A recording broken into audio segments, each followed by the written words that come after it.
everyone. My name's Ray Bird. I'm glad to be here. Thank you. Thank you, Mr. Wallace, for inviting me.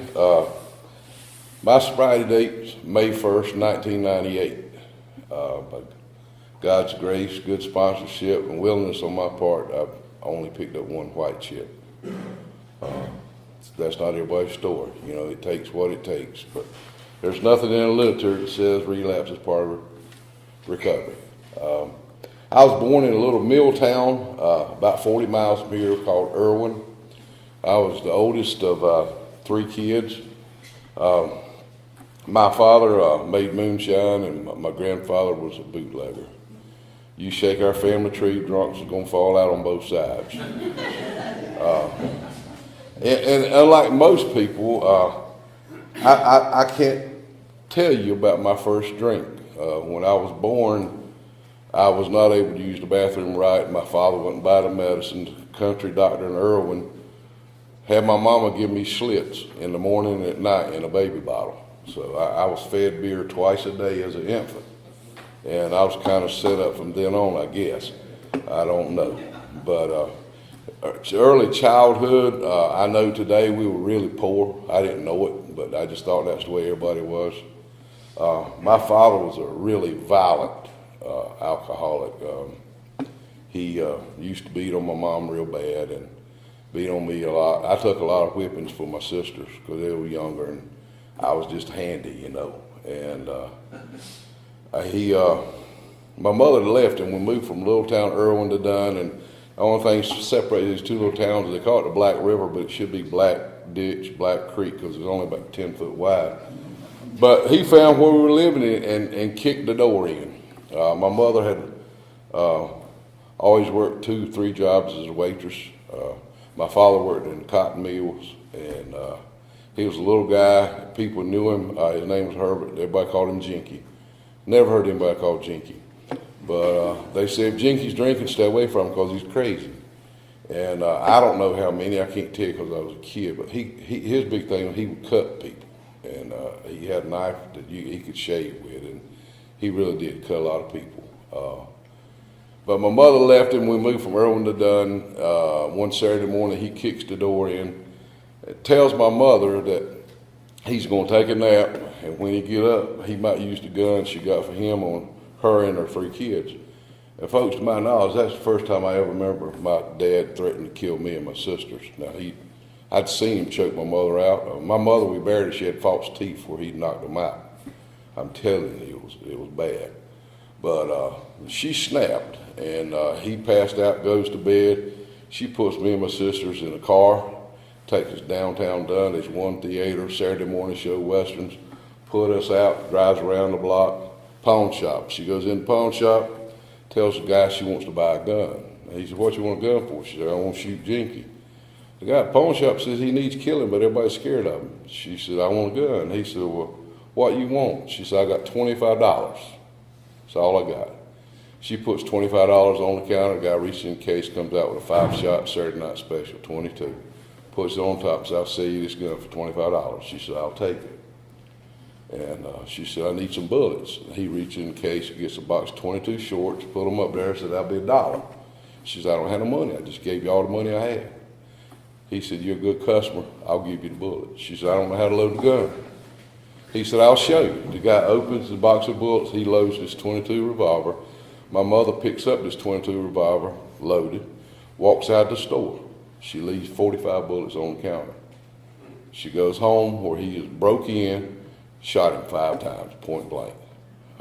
My mother called a 2nd-degree murder charge. She went to women's prison, Raleigh, on a 20-year sentence. She pulled 5 years and a day. So at 10 years old, I went to the orphanage in Raleigh. My 2 sisters went to the orphanage, and I've been in Raleigh ever since. So to say I had a horrific childhood, that's kind of an understatement. You know, it was not pretty. But I moved to Raleigh, and it was a Methodist orphanage. Didn't know what a Methodist was. But the deal was that they were looking at orphanages in Falcon. There was the Oxford orphanage, and then there was one in Middlesex. But the deal was if we didn't go to the one in Raleigh, we probably wouldn't get to see her. So that's how we wound up there. I moved to the orphanage. We were segregated. Guys and girls not together. So from 10 years to almost 17, I was in cottages with boys. And it really was a good thing for me. Played a lot of sports. They instilled a real strong work ethic. 50-some years later, I still hate Rick Leaves, But I always had plenty to eat. I played sports, got real involved in scouts, The thing that I had a problem with was that while I was in the orphanage, you had to go to church every time the doors were open. And the only way you could get out of not going to church was you had to have a temperature. I mean, you'd be throwing up your head, you got to go. If you got a temperature, you can stay home.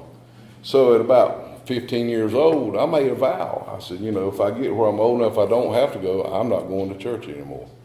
And it wasn't a problem I didn't believe in God. It was just that I resented being forced to do something that I felt like I didn't want to do all the time. So at about 18 years old, I went this way, God went that way, and we stayed that way for about 20-some years. Not going to stay drunk real long. My first time I got drunk, I do remember that. They had just came out with a new beverage. This is in the early 70s. It was called Boone's Farm. And when this Boone's Farm came out, there's a grocery store on Peace Street in Raleigh. It's still there. It's called Peace Street Market. But they had Boone's Farm for 99 cents a fifth. They had an end cap, and they had a special. You could buy a case for $9.99. Now, I didn't know anybody that had $10, but me and 3 other boys put our money together, and between the 4 of us, we had enough money, we bought a case. And I don't know how much I drank. I know I had alcohol poisoning when it didn't kill me. It did cure me for drinking wine with screw-off caps. But, from pretty much that time through school, it just wasn't there. I didn't drink a whole lot in my teenage years. I played a lot of sports. I did get kicked off a wrestling team for coming out of a bar in Raleigh called PR. I'm coming out, my coach was going in, and they kicked me off the wrestling team because we had a match next morning. But I didn't drink a lot. Got out of school, worked. I started working when I was 10 years old. I've always worked, had a strong work ethic. But, from the earliest memory, I felt like I was bigger than everybody else, number one. So I didn't get as much when it come to clothing allowance being in there. I always felt like that I had not as much. I felt less than. And I heard a guy tell it one time, and I'll steal it, and it was, I was a well-balanced child. I had a chip on both shoulders. and I just didn't feel like that I ever got my share, and that life wasn't fair, but I was doing the best I could, and, leave me alone, I'll make it happen. And I got out of school and worked, and, it's real early. 20 years old, I took a hostage. And I was 20, married a girl from Cary. She was 18, and I'm all excited to start a family, Just kind of meant a lot to me because I'd grown up in a busted home, didn't have anything. And so after about 5 years, we had the first kid, and another 4 years, we had another one, and then I'm good. Originally I wanted 3, my wife wanted 2, but after we had a boy and a girl, I'm good. And my wife wanted the third one, so we wound up with a third child, which is my baby daughter. And, life's pretty good. I'm working a lot. Like I said, I've always had a strong work ethic. I had a full-time job, and then I had a concession trailer that I worked all kinds of fairs and stuff, on the weekends. And I'm working 70, 80 hours a week. And the deal is, it goes back that I grew up poor. I had this feeling of economic insecurity, and always going to have some money in my pocket. And anytime you'd see me, I'd have $1,000, $1,500 in my pocket all the time. But I'm working, I'm gone a lot. Thought that, had the perfect marriage. I was married 19 years. We had a lot of stuff. I had a nice home, a lot of vehicles, a couple boats. Went on 5 cruises the last 7 years we was married, and I thought if I put enough money in that checking account, then everything be nice, and that wasn't the case, you know. And 18 years, my first wife decided that she wanted something.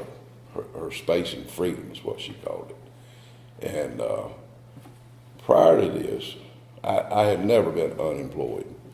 From 18 years old to 38, I'm getting drunk 3-4 times a year. Now, the way my drinking is that once I start, I could not have a second, third, fourth one. I could say I'm not going to drink anything, but it's my birthday, it's New Year's, it's whatever. I'm going to get tore up. Y'all look out for me.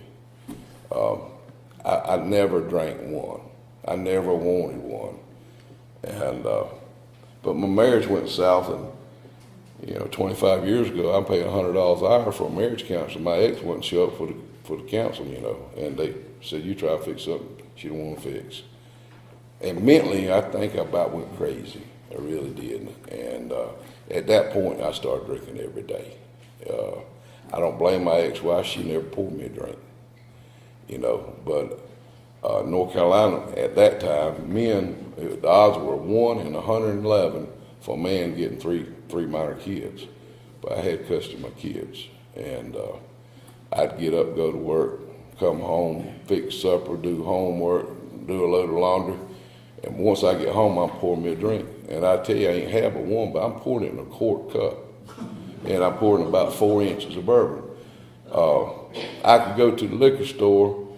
They'd have 2 half-gallons sitting on the counter. They knew what I bought. They knew what brand I bought. I come home, put a little plastic thing out and throw it away because it's slow with that little tip in there. But the deal was I never let it get to the bottom. I keep sweetening it up. And I quickly became a blackout drinker. Now, I don't know if I brushed my teeth, took a bath, took my medicine. I don't know anything, I come to the next morning, feel bad, but I know I got to work. I got kids, and I'm not going to lay out for work. So I go in and swear I'm not going to drink anymore. I'm not going to drink it. And then about lunchtime, maybe I can eat a pack of cheese nabs or something, I need to get a little something on my stomach. And come on about 4 o'clock, I said, maybe I just have one. And I tell myself that lie. I could have one. I've never been able to have one. And it'd be same MO. And I was not single real long. I took a second hostage. I tell people I'm a big baby. I won't sleep by myself. And I thought I'd change my luck. My first wife was a real high-maintenance Southern girl. She was from Cary. And spend money like they ain't no tomorrow. I mean, she's all makeup, manicures, pedicures, pantyhose. I mean, she looked good, but she could spend some money. And so I'm going to change my luck. So the second time around, I got me a Yankee. I married a redhead. I tell people I got 2 redheads and 2 cats when I remarried. And she was fine with blue jeans, T-shirts, and she wasn't fancy. She was all right, and she's still with me. Been married 43 years if you count both of them. But it's but I've gotten married, and everything's supposed to get all right, but unbeknownst to me, I've crossed this imaginary line, and you hear them say, once you take a cucumber and pickle it, you can't go back being a cucumber. And I had crossed that line, I had gotten to where I had to drink every day.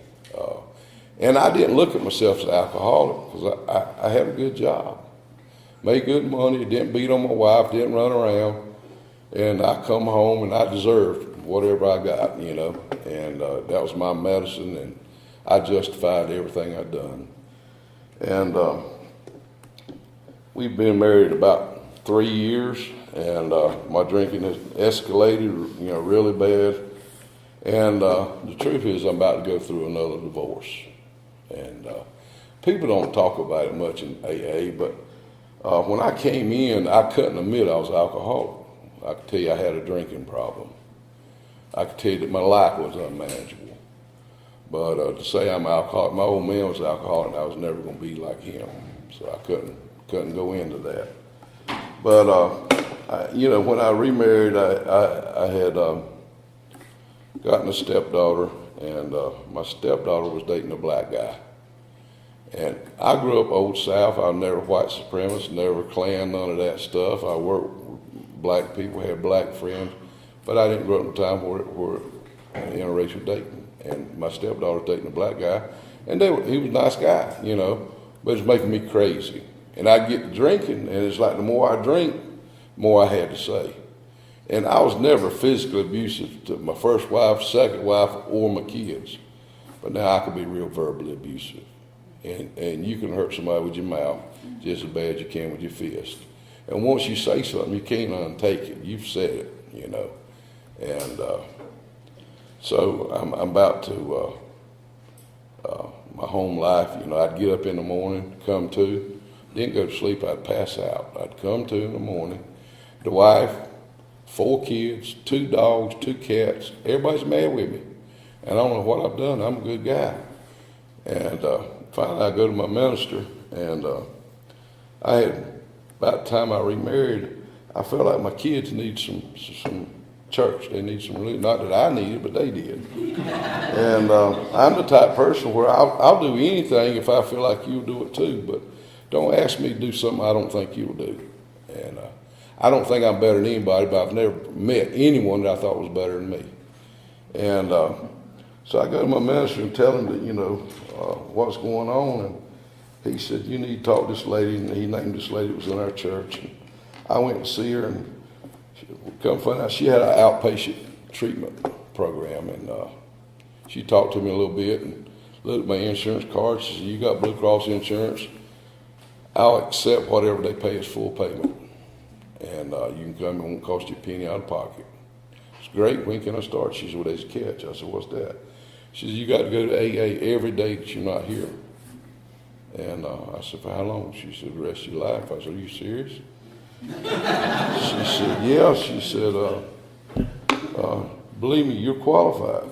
And so I said, I'll try it.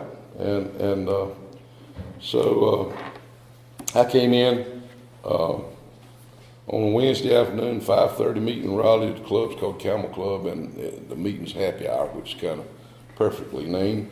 And I came in, I don't remember anything about that meeting. There was about 60 people, about like this room here. And I remember 4 people from that first meeting. 2 of them have died, and one's moved to Colorado, and there's one still left. But what I can tell you is I know they talked about the first step, first, second, third. I don't remember that. What I know is that when it was over, people come up and introduced me and invited me back, and they seemed sincere, and it'd been a while since I felt like I was welcome anywhere. And Kenneth alluded to, when I came in, I did used to find a lot of change, and the truth was I was looking down. And I'm always finding money, and over a period of time, once I got through my steps, I felt like people got tighter and quit dropping money, but the truth was I wasn't looking down anymore. I couldn't go in to shave in the morning. I didn't look in the mirror. I didn't like who I saw. And I came in the program, and I hated me, and the rest of y'all didn't have a chance. And I didn't know anything about AA. I mean, I tell people, my family were not quitters. I came into the program. I don't know one person in AA. I don't know one person in my family has ever been to an AA meeting. I don't know anything about it. And I'm going to sit right by there by the door, so if y'all try to voodoo me, secret handshake me, I can get out of here real fast. And the other thing I remember was kind of strange was I had not detoxed. And I remember they have big coffee cups, not like those of them. They use a big cup, and they brought me like half a cup of coffee, and I'm thinking, well, they're tightwads, And I realized later, they didn't want me spilling it. And but the guy come up to me afterwards and said, Ray said, come back tomorrow, and we will talk a little bit if you be here early. And I said, what? He said, be back here at 5:30. So, all right. I'm back the next day at 5:30. He ain't there. And, but was not comprehending. I mean, I was able to do my job, but once I quit drinking, my body was missing the sugar. I'm drinking bourbon, lots of it. And my sleep patterns went crazy. And I had a fellow told me, he said, Ray said, you need to take that big book, and when you can't sleep, he said, you read. I said, do what? He said, nobody ever died from sleep deprivation. He said, a lot of people die from alcoholism. He said, you read that book, you get sleepy. And when you get sleepy, you go to sleep. And that's what I did for about the first 60 days. The big book was a sleeping pill. And I'm just reading and really not remembering, not really comprehending. And I'd hear people sharing their stuff, and you got your big book 12 and 12, speaker meetings, open discussions.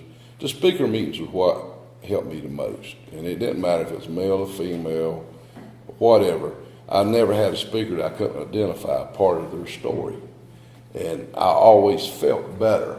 Never been to a speaker meeting I didn't feel better when I left. And but they told me, Ray said, you need to go to a big book 12 and a speaker meeting every week, and then fill it in what you want to. And I said, yeah, but I got this outpatient stuff. And they said, well, you made a point to drink every day, didn't you? I said, yeah. I said, well, you need to go to a meeting every day.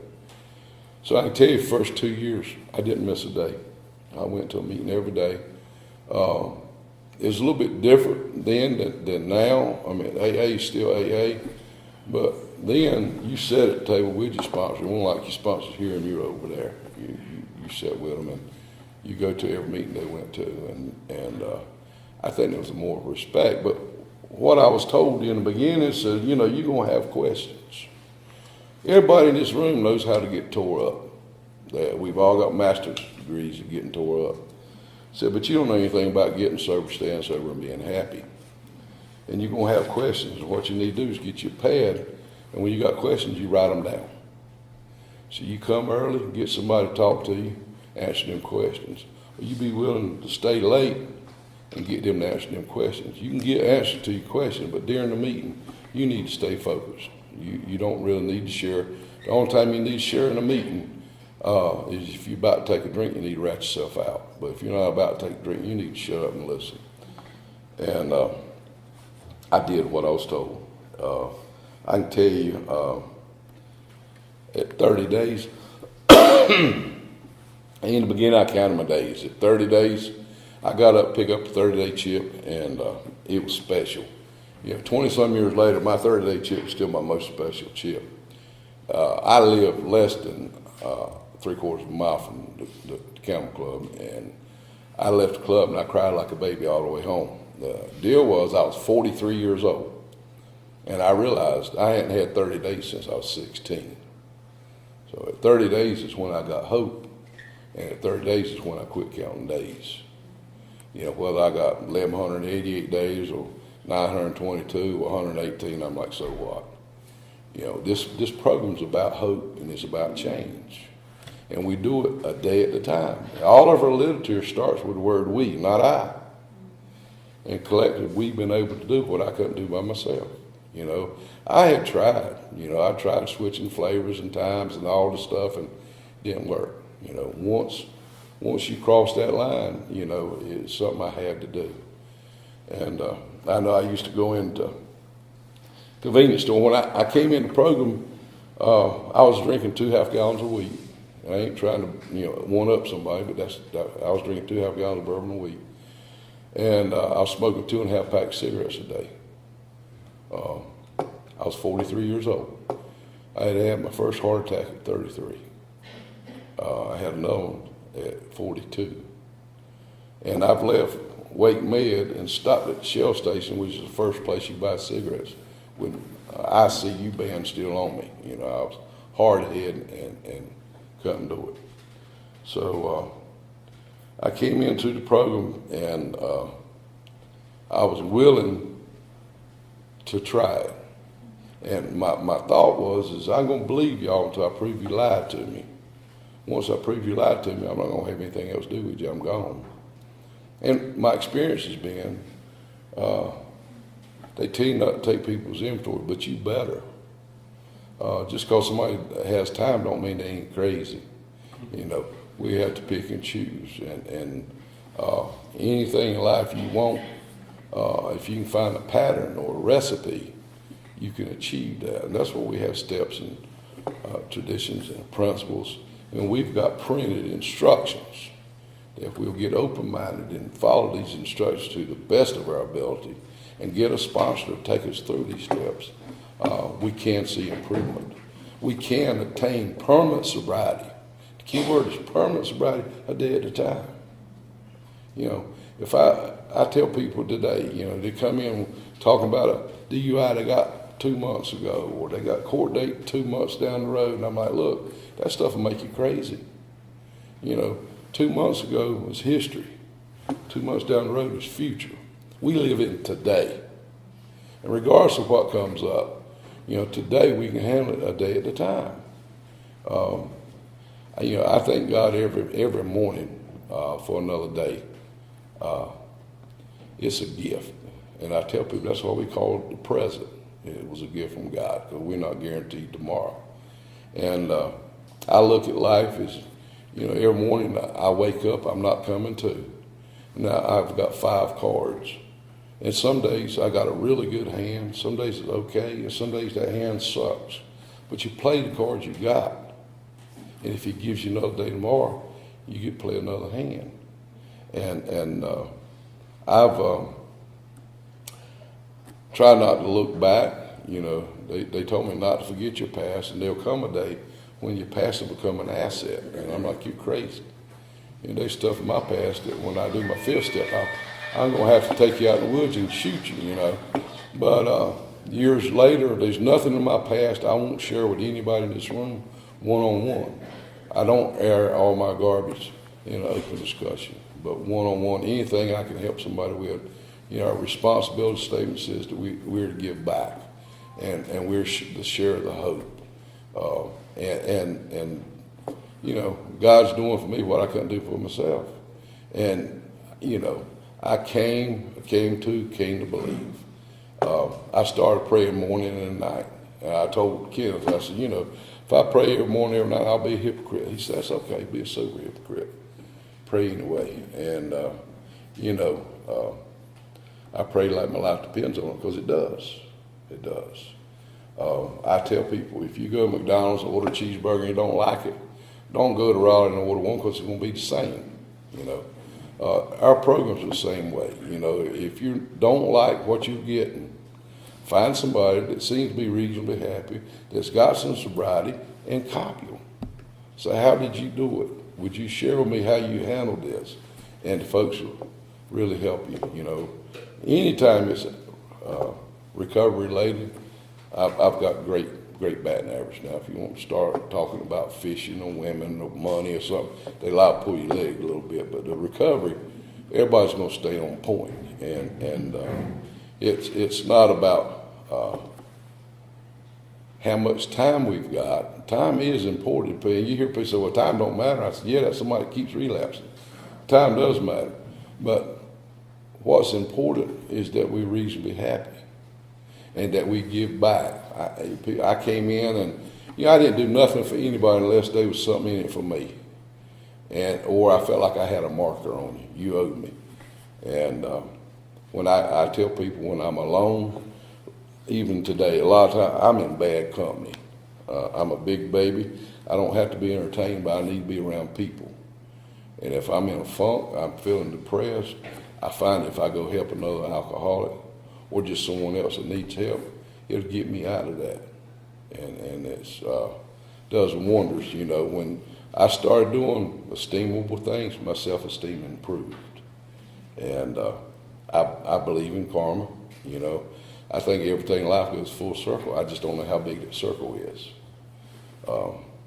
I believe that every meeting I've ever been to, that God was in the room. I don't apologize for God. But I look at the brothers and sisters in these rooms, and I call them earth angels.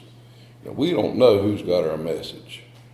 we don't know who needs a hug or just a kind word or a smile. There's some people, I tell them it's like the ducks. You see the duck on the water, they look great, got it all together. But they paddling like crazy up underneath. And a lot of brothers and sisters in these rooms come in, they're thinking about going out. They're thinking about leaving a meeting and going and getting one. And when we can take 2 minutes out of our busy day and say, hey, how you doing? And be willing to listen. That's the key thing. Have some empathy for other people. It's not all about me anymore. It's about seeing lights come on somebody's eyes. It's, you want to have a really good feeling, have a sponsor pick up a blue chip. His chest all swells up. Look what I done. I didn't do anything, but it does make you feel good, And if you stay, you're going to see the tragedies. This disease is coming back from powerful. It's fatal. Anymore, there's lots of drugs involved, and people dropping left and right. If you come in here and stay, about every 30, 90 days, someone's going to die that you know, as direct or indirect result of this disease. And it's not being morbid, it's reality. But the thing that we've got to do is we've got to carry the message, not the mess.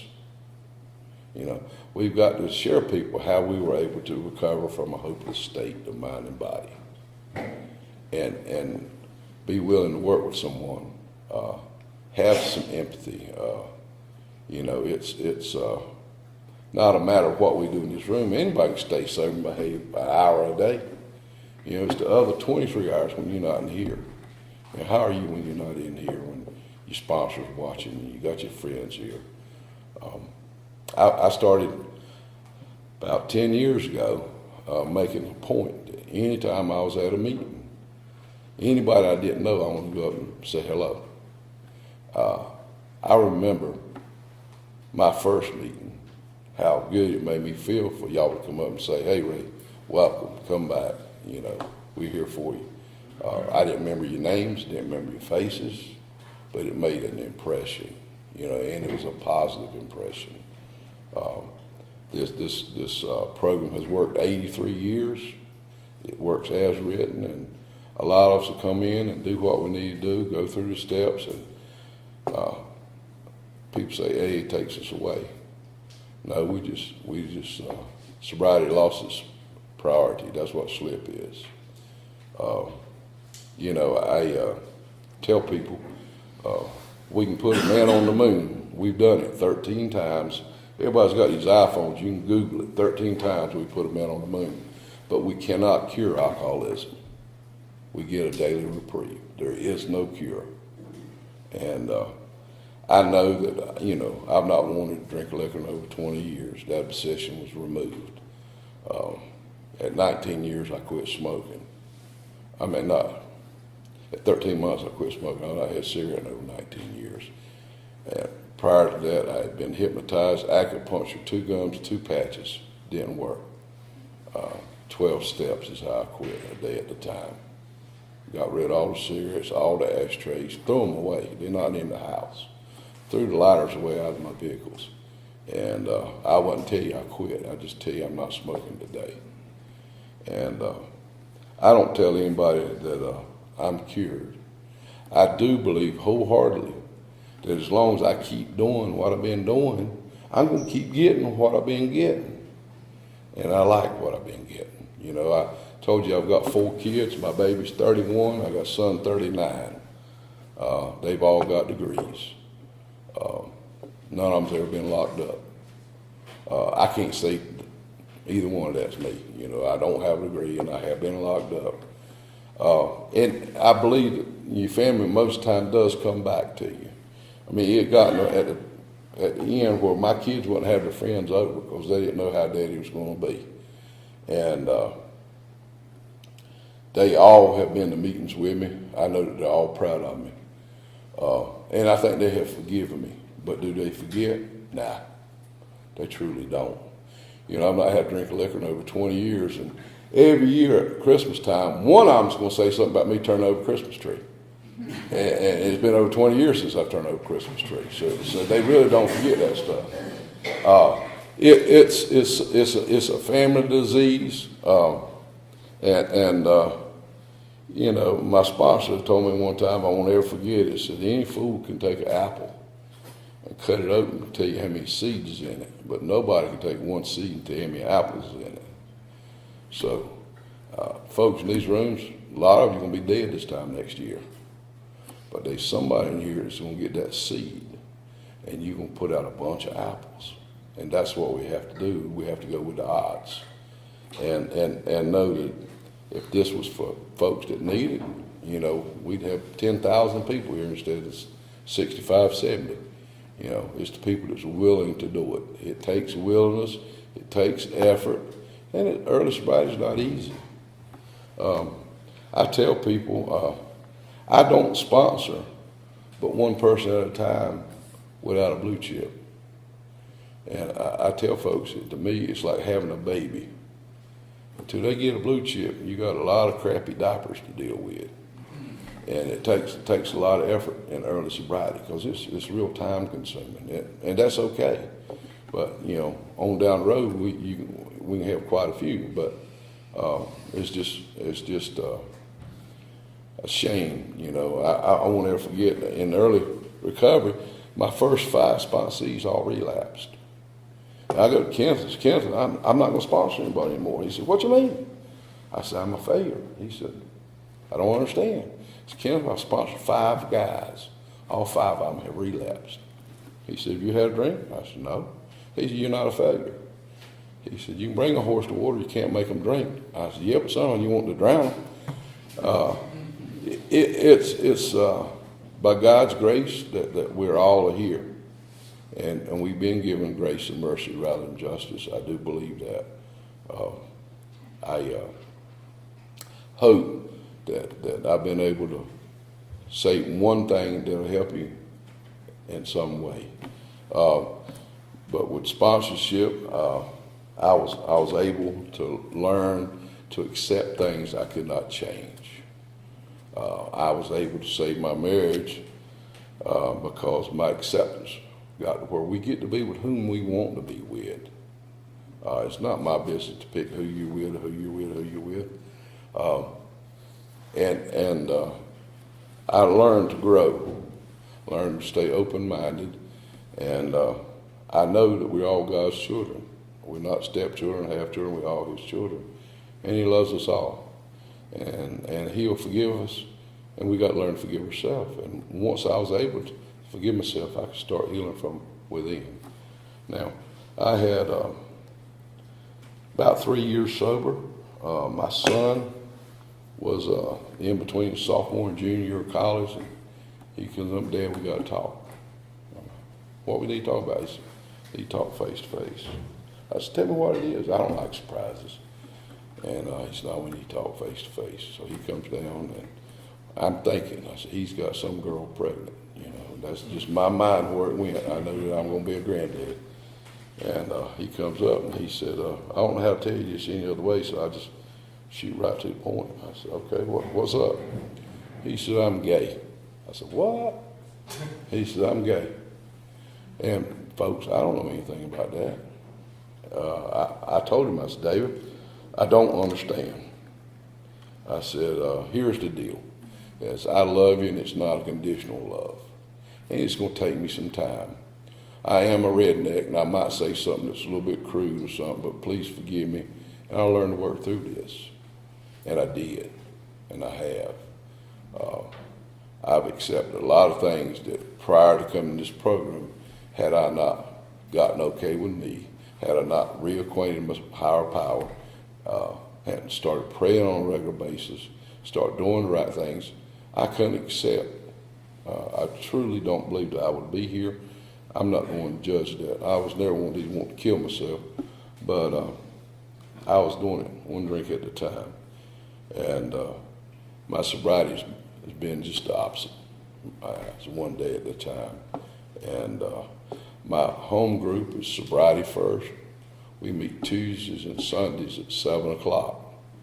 It's in Raleigh. It's at the Camel Club. Tuesday nights we do 12 and 12. Third Tuesday is speaker. Sundays we do Big Book. First Sunday is speaker.